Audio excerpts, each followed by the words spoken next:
This is Antoine from Danger LA, and I'll be doing a sneaker review on the Nike Air Max 1. First, we're going to go ahead and start on the red sole right here.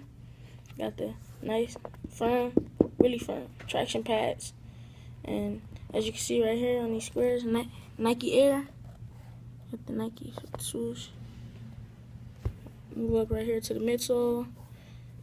Got a little design right here with the Nike Air Bubble.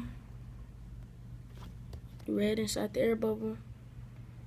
In the back, see Nike Air. And the red suede. Red suede right here. The black 3M Nike sign, Nike swoosh.